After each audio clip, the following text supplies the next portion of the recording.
जय श्री कृष्णा, राधे राधे। आप सभी भक्तों का आपके अपने यूट्यूब चैनल श्री कृष्ण दीवानी में हार्दिक स्वागत है। आज आप सुन रहे हैं माघ मास महात्म्य का 5वां अध्याय। सर्वप्रथम भगवान का स्मरण करते हुए सभी बोलिए ओम नमो भगवते वासुदेवाय। श्री राधा कृष्णाभ्याम नमो नमः। वशिष्ठ मुनि राजा दिलीप से कहते हैं कि हे राजन, भोजपुर में उच्चथय नामक एक श्रेष्ठ मुनि थे। उनके कमल के समान नेत्रों वाली एक कन्या थी जिसका नाम था सुव्रता। वह माघ मास में प्रतिदिन सवेरे ही उठकर अपनी कुमारी सखियों के साथ कावेरी नदी के पश्चिम गामी प्रवाह में स्नान किया करती थी। स्नान के समय वह इस प्रकार से प्रार्थना करती। वह कहती, हे देवी, तुम सह पर्वत की घाटी से निकलकर श्री रंग क्षेत्र में प्रवाहित होती हो। हे श्री कावेरी, तुम्हें नमस्कार है। तुम मेरे पापों का नाश करो। हे मरुद्वृद्धे, तुम बड़ी सौभाग्यशालिनी हो। माघ मास में जो लोग तुम्हारे जल में स्नान करते हैं उनके बड़े बड़े पापों को तुम हर लेती हो। हे माता, मुझे मंगल प्रदान करो।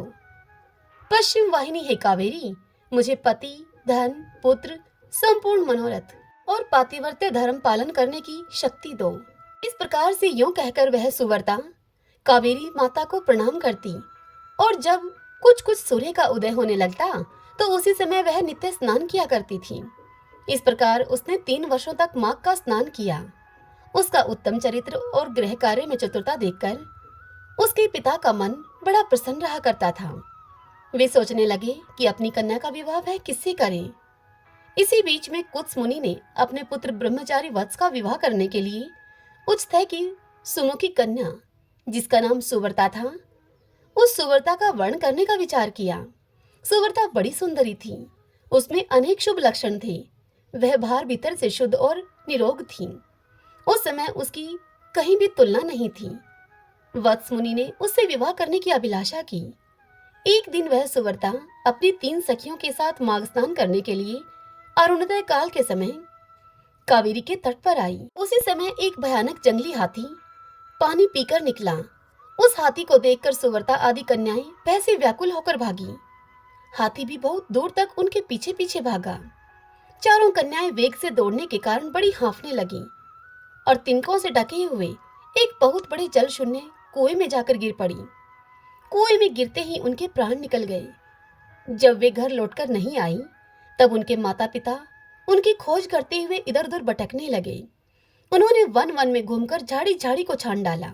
आगे जाने पर उन्हें एक गहरा कुआं दिखाई दिया जो कि तिनकों से ढका होने के कारण दृष्टि में नहीं आता था। उन्होंने देखा कि वे कमल लोचना कन्याएं कुएं के भीतर निर्जीव होकर पड़ी हैं।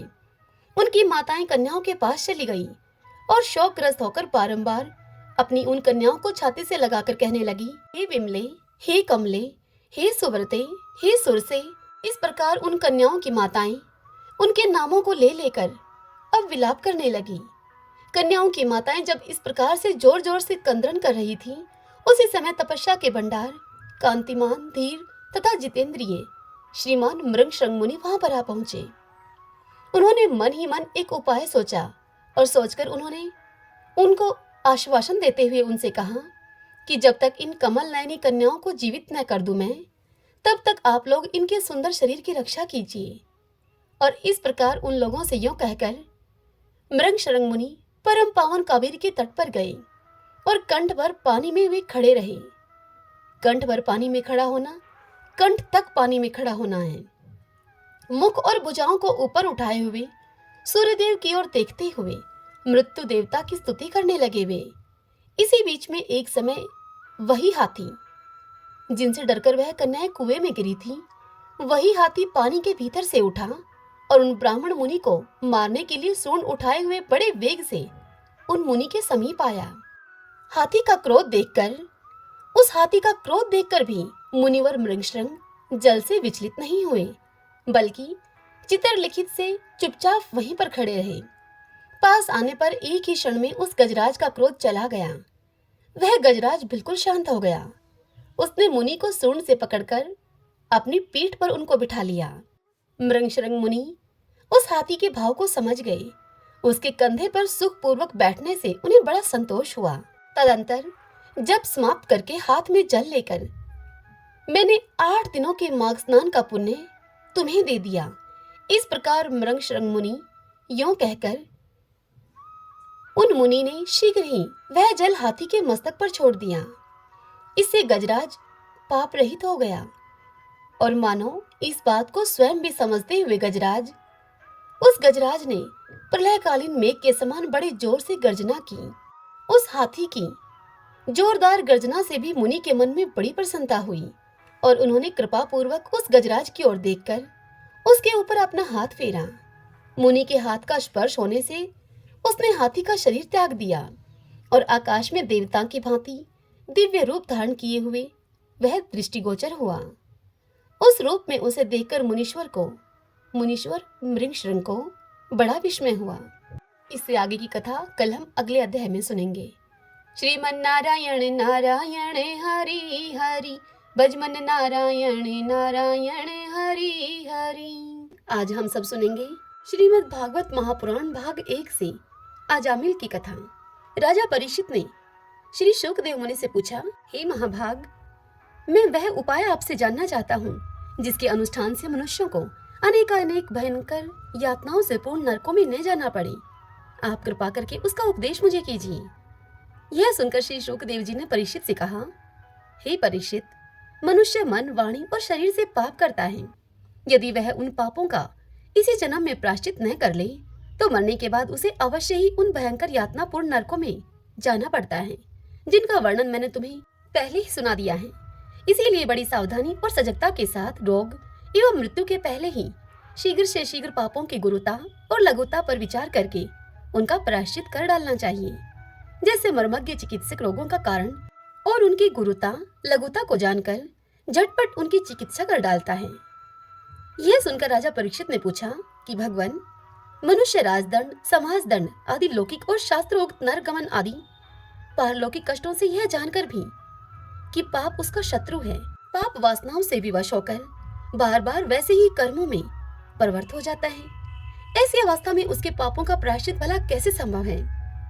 मनुष्य कभी तो प्रायश्चित आदि के द्वारा पापों से छुटकारा पा लेता है तो कभी फिर उन्हें ही करने के लिए वह लग जाता है। ऐसी स्थिति में मैं समझता हूँ कि जैसे स्नान करने के बाद धूल डाल लेने के कारण हाथी का स्नान व्यर्थ हो जाता है, वैसे ही मनुष्य का प्रायश्चित करना भी व्यर्थ ही है। यह सुनकर श्री शुकदेव जी ने परीक्षित से कहा, परीक्षित, वस्तुतः कर्म के द्वारा ही कर्म का निर्बीज नाश नहीं होता, क्योंकि कर्म का अधिकारी अज्ञानी है। अज्ञान रहते हुए पाप वासनाएं सर्वथा नहीं मिट सकती। इसीलिए सच्चा प्रायश्चित तो तत्वज्ञान ही है।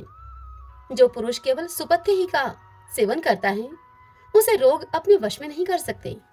उसी प्रकार है परीक्षित, जो पुरुष नियमों का पालन करता है वह धीरे धीरे पाप वासनाओं से मुक्त होकर कल्याणप्रद तत्वज्ञान प्राप्त करने में समर्थ होता है।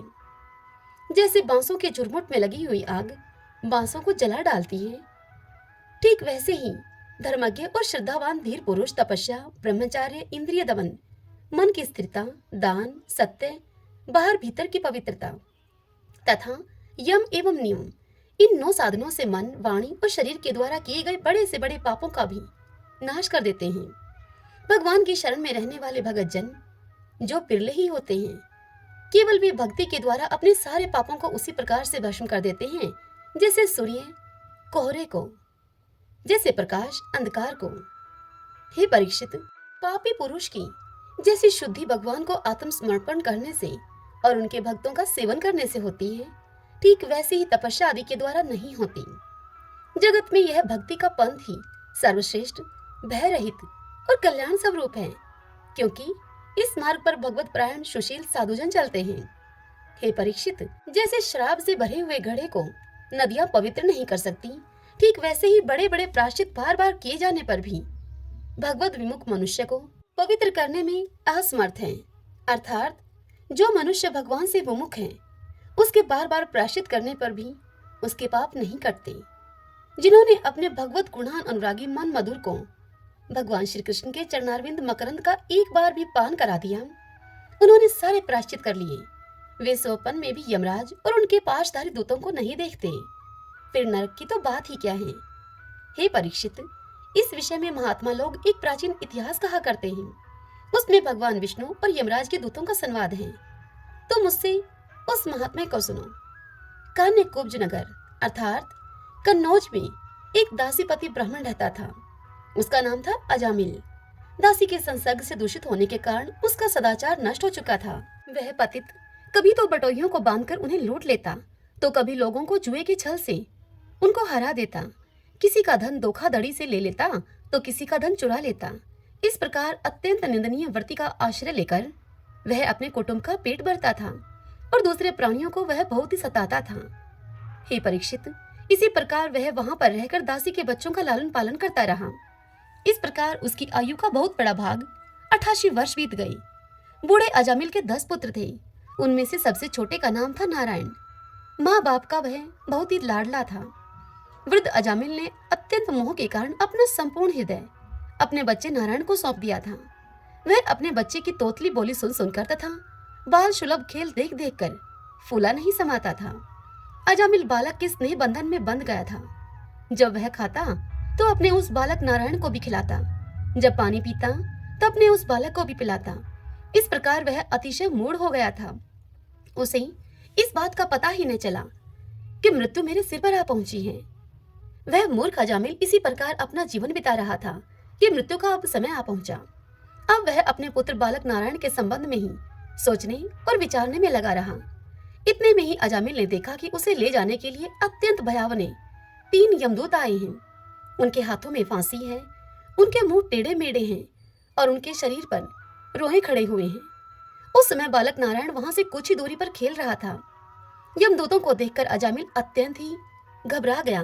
वह बड़ा ही डरा हुआ और व्याकुल हो गया और उसने बहुत ऊंचे स्वर से पुकारा, नारायण नारायण।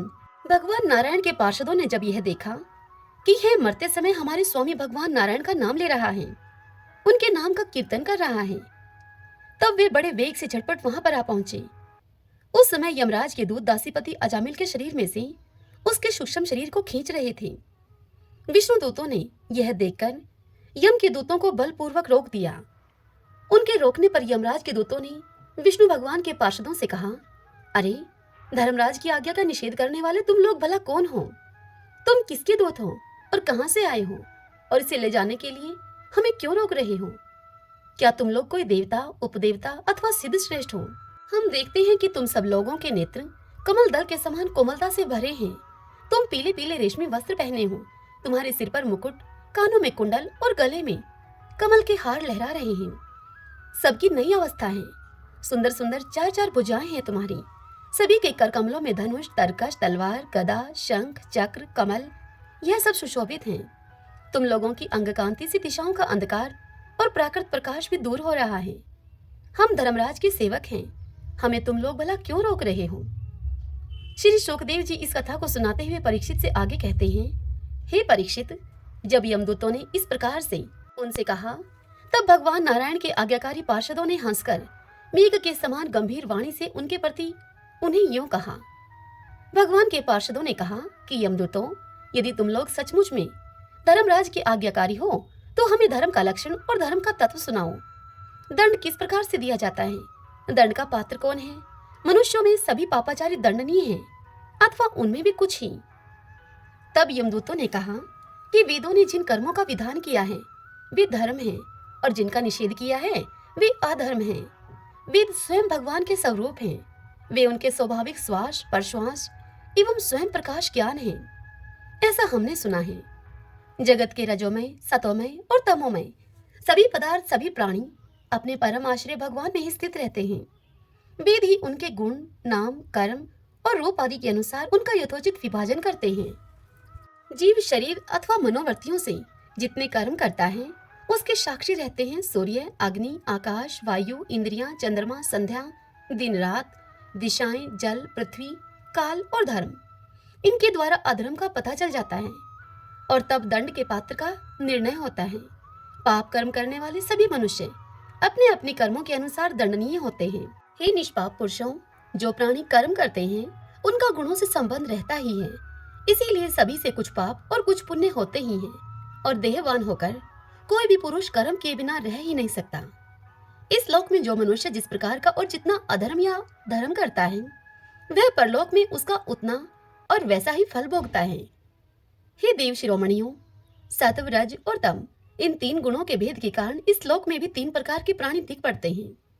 पुण्यात्मा, पापात्मा और पुण्य पाप से दोनों से युक्त अथवा सुखी, दुखी और सुख दुख दोनों से युक्त।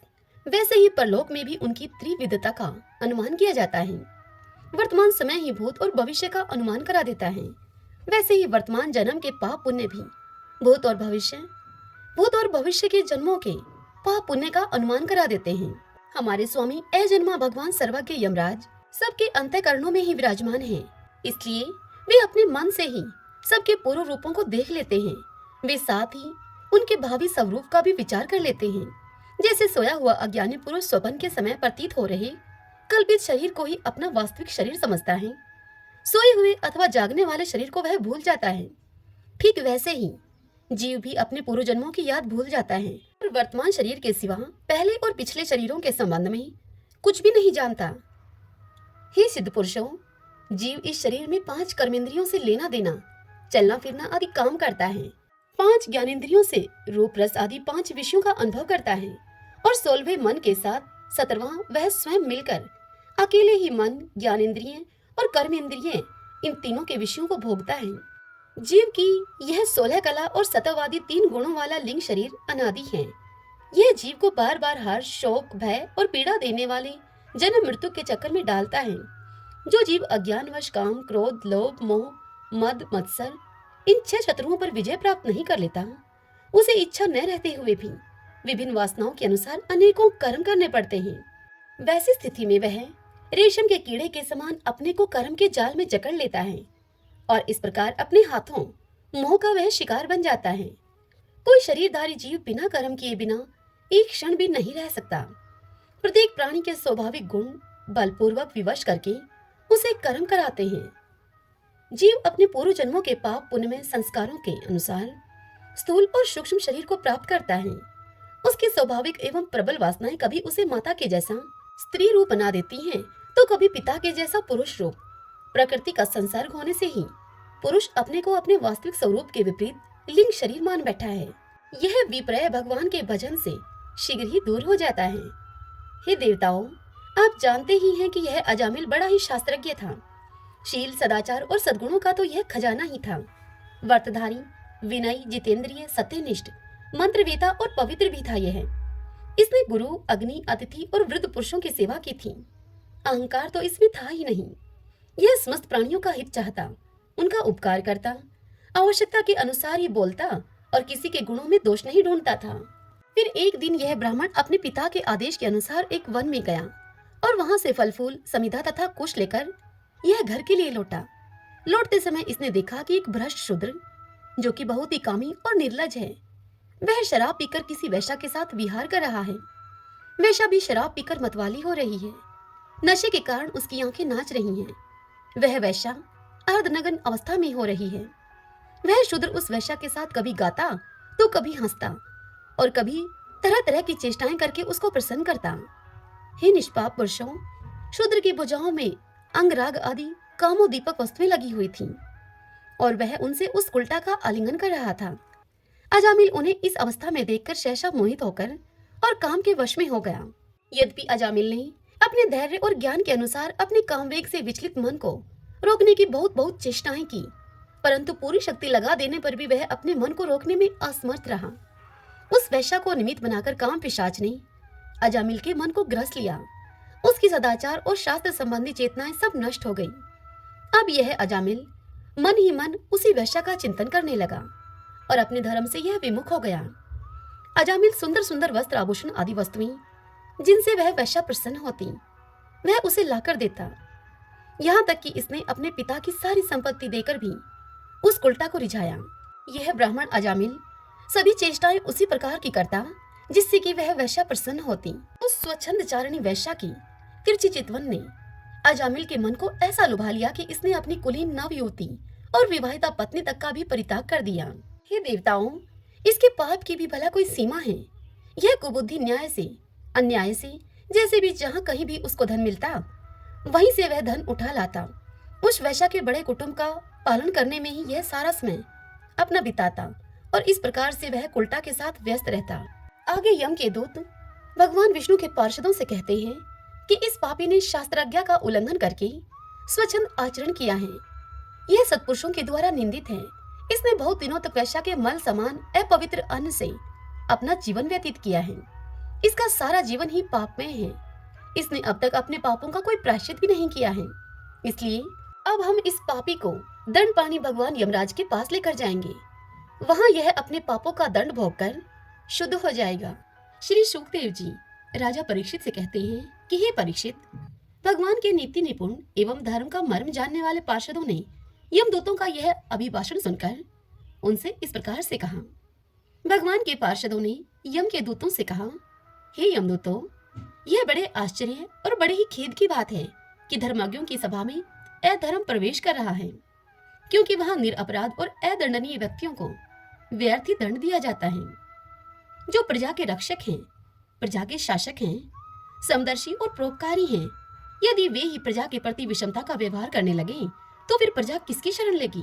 सत्पुरुष जैसा आचरण करते हैं, साधारण लोग उन्हीं के आचरण का अनुकूलन करते हैं।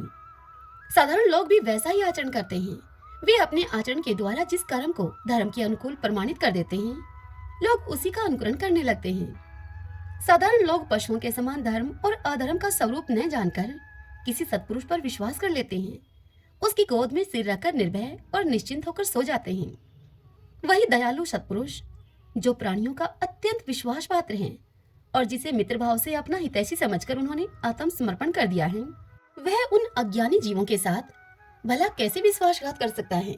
हे यमदूतों, इसने कोटि कोटि जन्मों की पाप राशि का पूरा पूरा प्रायश्चित कर लिया है, क्योंकि इसने विवश होकर ही सही भगवान के परम कल्याणमय मोक्षप्रद नाम का उच्चारण तो किया है।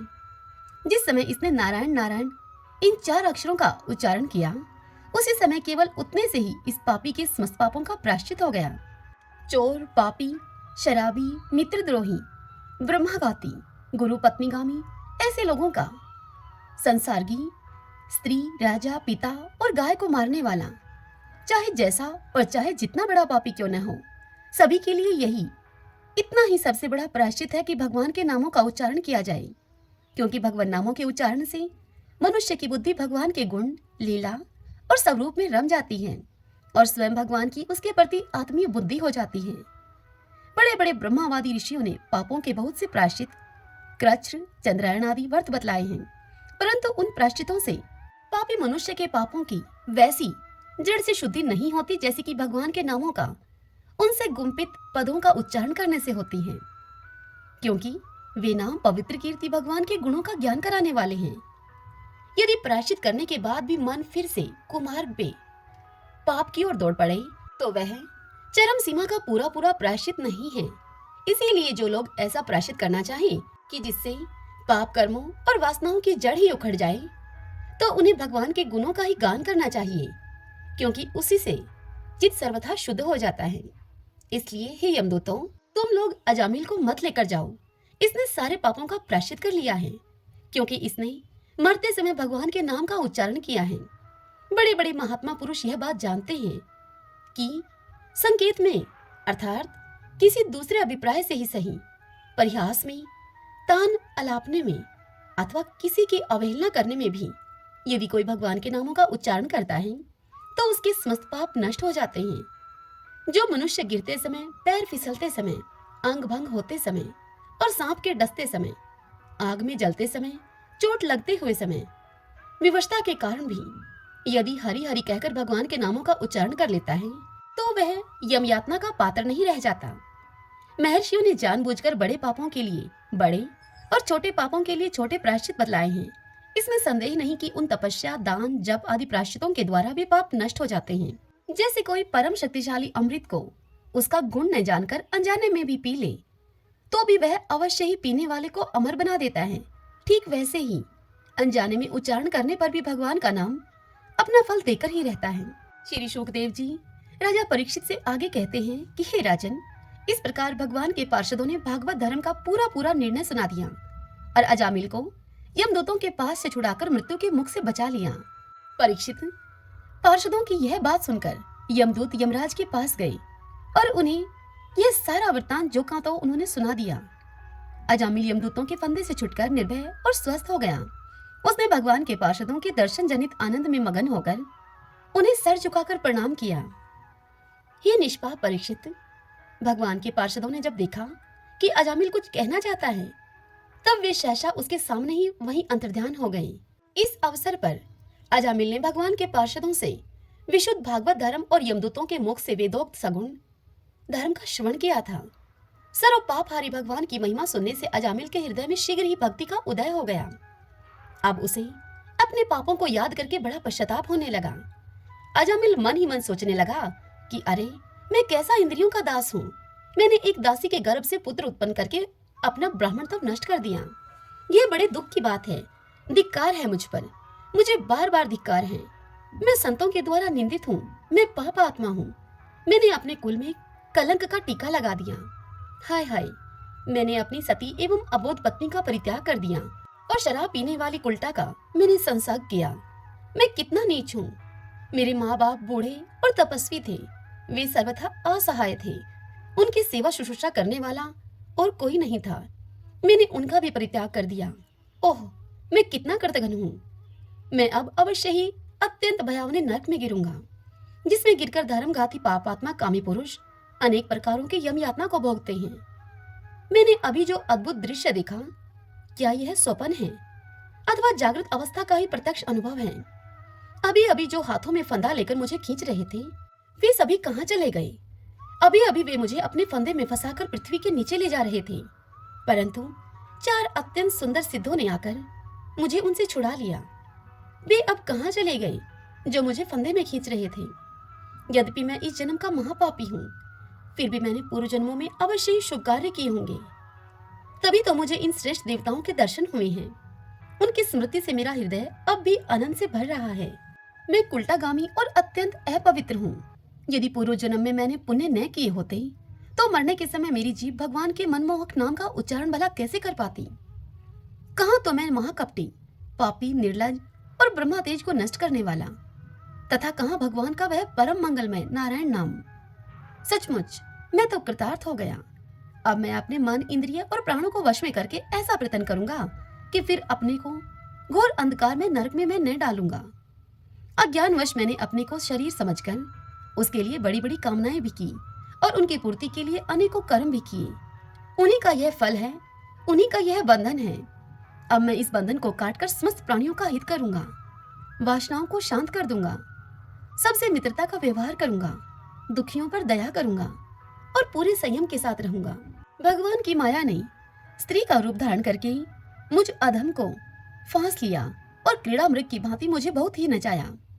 अब मैं अपने आप को उस माया से मुक्त करूंगा। मैंने सत्य वस्तु परमात्मा को अब पहचान लिया है। अतः अब मैं शरीर आदि में मैं तथा मेरे का भाव छोड़कर भगवान के नाम के कीर्तन आदि से अपने मन को शुद्ध करूंगा और उसे मैं भगवान में लगाऊंगा। श्री शुकदेव जी इस कथा को सुनाते हुए परीक्षित से आगे कहते हैं, हे परीक्षित, उन भगवान के पार्षद महात्माओं का केवल थोड़ी ही देर के लिए अजामिल से सत्संग हुआ था। इतने में ही अजामिल के चित्त में संसार के प्रति तीव्र वैराग्य हो गया। वे सबके संबंध और मोह को छोड़कर हरिद्वार को चले गए। उस देव स्थान में जाकर वे भगवान के मंदिर में आसन से बैठ गए और उन्होंने योगमार्ग का आश्रय लेकर अपनी सारी इंद्रियों को विषयों से हटाकर मन में लीन कर लिया और मन को बुद्धि में मिला दिया। इसके बाद हे परीक्षित, आत्मचिंतन के द्वारा उन्होंने बुद्धि को विषयों से पृथक कर लिया तथा भगवान के धाम अनुभव स्वरूप पर ब्रह्मा में जोड़ दिया। इस प्रकार जब अजामिल की बुद्धि त्रिगुणमयी प्रकृति से ऊपर उठकर भगवान के स्वरूप में स्थित हो गई, तब उन्होंने देखा कि उनके सामने वे ही 4 पार्षद जिन्हें उन्होंने पहले देखा था, वही पार्षद उनके सामने खड़े हैं। अजामिल ने उन पार्षदों को सिर झुकाकर नमस्कार किया। उनका दर्शन पाने के बाद अजामिल उस तीर्थ स्थान में गंगा के तट पर अपना शरीर त्याग दिया और तत्काल भगवान के पार्षदों का स्वरूप प्राप्त कर लिया। अजामिल भगवान के पार्षदों के साथ स्वर्णमय विमान पर आरूढ़ होकर आकाश मार्ग से भगवान लक्ष्मीपति के निवास स्थान बैकुंठ को चले गए। हे परीक्षित, अजामिल ने दासी का सहवास करके सारा धर्म कर्म अपना चौपट कर दिया था। वे अपने निंदित कर्म के कारण पतित हो गए थे। नियमों से च्युत हो जाने के कारण उन्हें नरक में गिराया जा रहा था, परंतु भगवान के एक नाम का उच्चारण करने मात्र से वे उससे तत्काल मुक्त हो गए। जो लोग इस संसार बंधन से मुक्त होना चाहते हैं, उनके लिए अपने चरणों के स्पर्श से तीर्थों को भी तीर्थ बनाने वाले भगवान के नाम से बढ़कर और कोई साधन नहीं है, क्योंकि नाम का आश्रय लेने से मनुष्य का मन फिर कर्म के पचड़ों में नहीं पड़ता। भगवान के नाम के अतिरिक्त और किसी प्रायश्चित का आश्रय लेने पर मन रजोगुण और तमोगुण से ग्रस्त ही रहता है और पापों का तो पूरा पूरा नाश भी नहीं होता। हे परीक्षित, यह इतिहास अत्यंत गोपनीय और समस्त पापों का नाश करने वाला है। जो पुरुष श्रद्धा और भक्ति के साथ इस कथा का श्रवण और कीर्तन करता है वह नरक में कभी नहीं जाता। यमराज के दूत तो आंख उठाकर भी उसकी ओर देखते तक नहीं, क्योंकि यमराज के दूत भगवान के भक्त को देख नहीं सकते। उस पुरुष का जीवन चाहे पाप में ही क्यों न रहा हो, बैकुंठ लोक में उसकी पूजा होती है। हे परीक्षित, देखो, अजामिल जैसे पापी ने मृत्यु के समय पुत्र के बहाने भगवान के नाम का उच्चारण किया, उसे भी बैकुंठ की प्राप्ति हो गई। फिर जो लोग श्रद्धा के साथ भगवान के नाम का उच्चारण करते हैं उनकी तो बात ही क्या है। श्रीमन नारायण नारायण हरि हरि, भज मन नारायण नारायण हरि हरि।